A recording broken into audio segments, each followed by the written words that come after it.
अमित किट्टो के परिवार में इतना परेशानी वाला माहौल चल रहा है कि उनके पिताजी की इतनी तबीयत खराब है कि वो आईसीयू से निकल के आए हैं। आईसीयू से निकल के आए हैं, अभी घर वापस नहीं आए। आज 8 दिन हो गए उनको, और अभी भी उनकी तबीयत ऐसी लग नहीं रही है कि बहुत कोई अच्छी हो गई हो या रिकवर कर लिया हो। उनकी हालत देख के लग रहा है कि अभी भी उनकी तबीयत खराब ही है। तीनों भाई हॉस्पिटल में खड़े हुए हैं। उनकी बीवियां भी अपना अपना फ़र्ज निभा रही हैं, जैसे भी निभा रही हैं। माता जी भी वहाँ पे खड़ी हुई हैं हॉस्पिटल में, बार बार रो रही हैं। लेकिन तीनों भाइयों की इकलौती बहन और उन माँ बाप की इकलौती बेटी कहाँ गायब हैं? पिताजी की इतनी तबीयत खराब है और बेटी नहीं आई अब तक देखने के लिए। अब तो लोग भी सवाल करने लगे हैं, जिस बेटी की शादी में ये माता पिता इतना उछल रहे थे, कूद रहे थे, खुशियाँ मना रहे थे, नाच रहे थे, झूम रहे थे और हर काम कर रहे थे आगे आगे, और उसकी विदाई में फूट फूट के रो रहे थे। और जब पिताजी बीमार पड़े तो बेटी और बेटी की बेटी दोनों ही नज़र नहीं आ रहे। 7 समुंदर पार तो नहीं रहते तो यहीं पे हैं इंडिया में। 5-6 घंटे का रास्ता होगा ज़्यादा से ज़्यादा बाय रोड।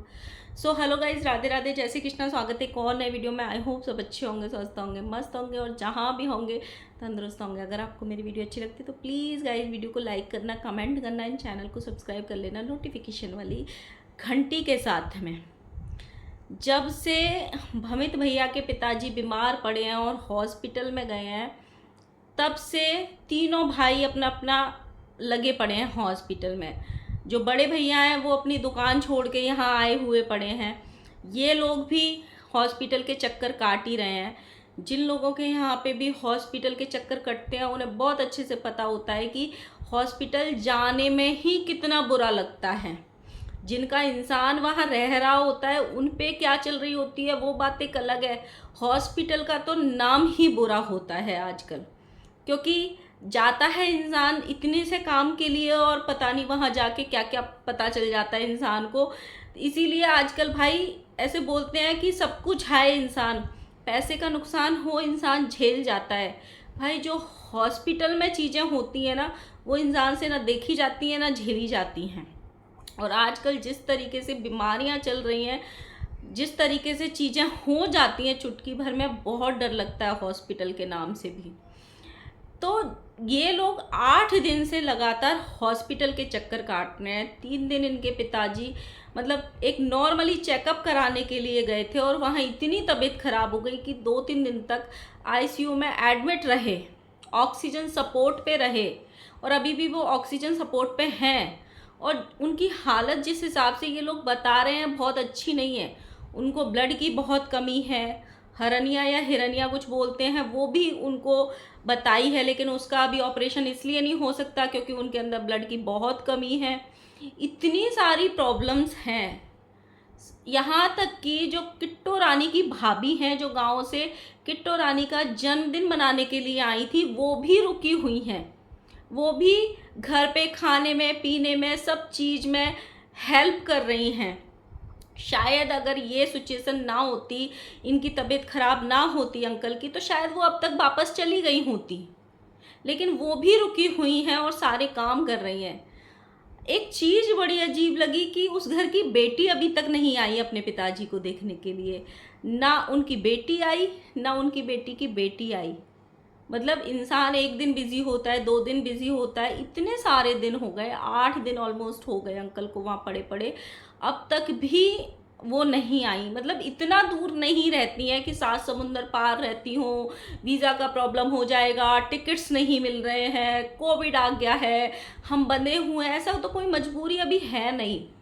मतलब जनरली मैंने देखा है जो बच्चे आसपास रहते हैं, खासकर बेटियां 2-4 किलोमीटर की या 2-4 घंटे की भी डिस्टेंस पे अगर रहती हैं और माँ को बुखार भी आ जाए तो बेटियों को ससुराल में नींद नहीं आती है कि मम्मी की तबीयत खराब है, मम्मी की तबीयत खराब है, नींद नहीं आती है। वो इंडिया में होके भी 5-6 घंटे की दूरी पे होके भी नहीं आ पा रही हैं। मतलब बहुत अजीब नहीं लग रहा है? और ये माता पिताजी इतने खुश थे उनकी बेटी की शादी में, इतने खुश थे जिसका कोई जवाब नहीं था। मतलब हर काम में पहले पहुंच गए, शादी में हर काम कर रहे थे। जब वो विदाई करी तो दोनों फूट फूट के रो रहे थे, फेरों से ही फूट फूट के रोना इन्होंने स्टार्ट कर दिया कि इनके घर की पहली बेटी ये लोग विदा कर रहे थे। और मतलब उनकी बेटी अभी तक नहीं आई। बहुत अजीब नहीं लग रहा आप लोगों को कि इतनी सी भी बात होती है तो बेटियां भगी चली आती हैं। चाहे किसी से भी कितने भी मनमुटाव हो, कुछ भी चीज़ें हुई हो, माँ बाप से तो नहीं होती है ना।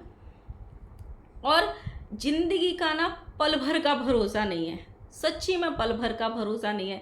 तो जब मौका मिले और ऐसी अगर कभी भी सिचुएशन आए तो भाई भाग जाना चाहिए, चाहे आपके 100 काम खराब हो जाए। क्योंकि कभी कभी ऐसा होता है, वक्त हाथ से निकल जाता है और चीज़ें कभी वापस नहीं आती हैं।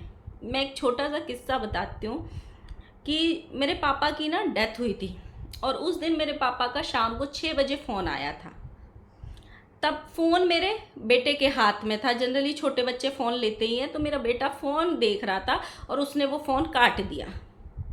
उसके बाद जब मैंने फ़ोन मिलाया अपने पापा को 7-8 बजे, जब मैंने देखा उसने मुझे फ़ोन दिया और मैंने जब फ़ोन मिलाया तो उन्होंने मेरा फ़ोन नहीं उठाया। हो सकता है वो दुकान से आ रहे होंगे या खाना खा रहे होंगे, कुछ भी कर रहे होंगे, लेकिन उन्होंने मेरा फ़ोन नहीं उठाया।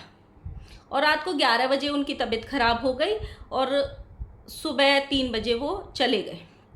मुझे ना उस चीज़ का, सिर्फ एक कॉल ना उठाने का आज तक भी ये गिल्ट है कि पता नहीं वो क्या बात करते मुझसे, पता नहीं वो कौन से मन की बात कहते, मैंने वो फ़ोन क्यों नहीं उठाया आखिर।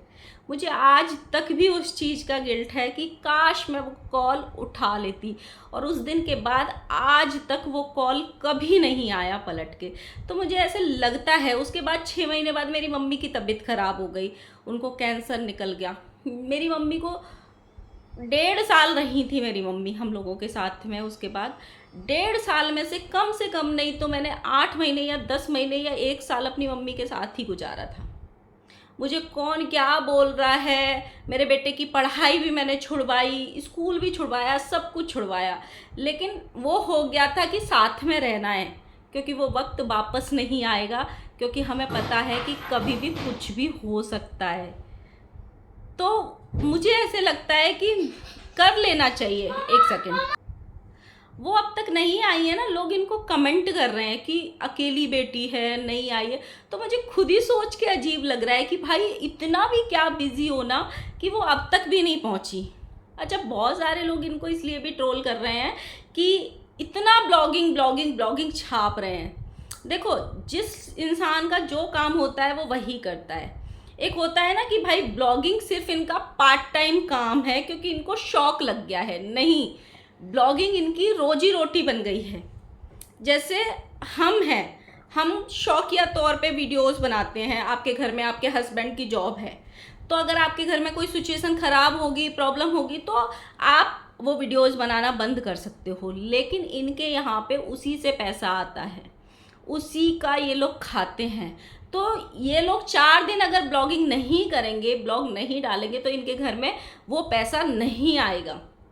अगर कोई बीमार होता है, किसी का कोई हॉस्पिटल में होता है, तो एक इंसान छुट्टी लेता है। अगर घर में 10 लोग जॉब कर रहे हैं तो 10 छुट्टी नहीं लेंगे, या 10 लोग अपनी दुकान बंद नहीं करेंगे। सेम वैसे ही इनके यहाँ ये काम बन गया। बट कुछ काम ना अति से ज़्यादा बुरे लगते हैं।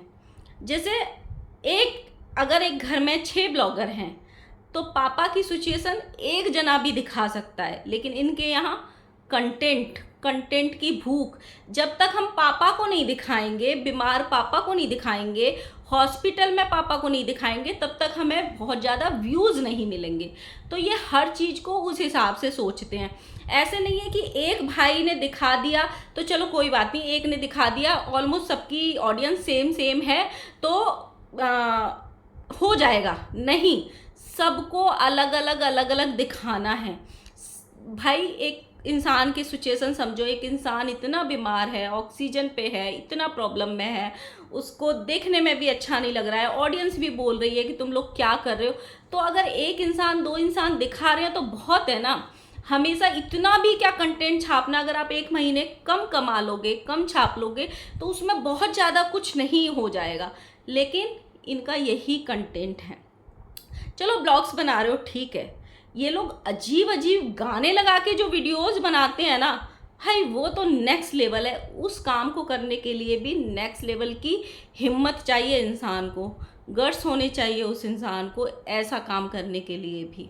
तो वही है, सबका अपना अपना है। बट आप लोगों को भी अजीब लगा कि नहीं लगा, ज़रूर बताना। मुझे लगता है इनके घर में कुछ ज़्यादा ही बवाल हुआ है या क्या हुआ है। पहले तो नहीं तो इनके घर की वो बहन या बेटी जो भी कह लो, वो आती रहती थी इनके घर पे, खासकर अमित भैया के घर पे तो वो अच्छे से आती थी, रहती थी, सब अच्छे से। ये लोग ब्लॉगिंग में भी उनको लेते थे। अब पिताजी की इतनी तबीयत खराब हो जाने के बावजूद भी वो दिखाई नहीं दी, और आज 8 दिन हो गए। तो बड़ा अजीब लगा कि भाई ऐसा भी क्या हो गया कि इंसान नहीं आ रहा है, मतलब अपने पिताजी को देखने नहीं आ रहा है तो किसी और को देखने तो क्या ही आएगा। तो उसका रीज़न अगर आप लोगों को पता हो तो बताना, क्योंकि मैं इन सब के सेम ब्लॉग होते हैं तो मैं सबके एक एक करके एक एक ब्लॉग नहीं देखती हूँ, कुछ ही ब्लॉग देखे थे तो मुझे बड़ा अजीब लगा। और बहुत सारे लोग अब सवाल करना भी स्टार्ट कर दिए, मैंने बहुत सारे कमेंट्स भी देखे थे, तुम्हारी दीदी नहीं आई, दीदी नहीं आई बोल के। तो मैं ये वीडियो बना रही हूँ कि अजीब तो लग रहा है कि अकेली बेटी है और वो भी नहीं आई है अभी तक। मिलते हैं नेक्स्ट वीडियो के साथ में, तब तक के लिए बाय बाय।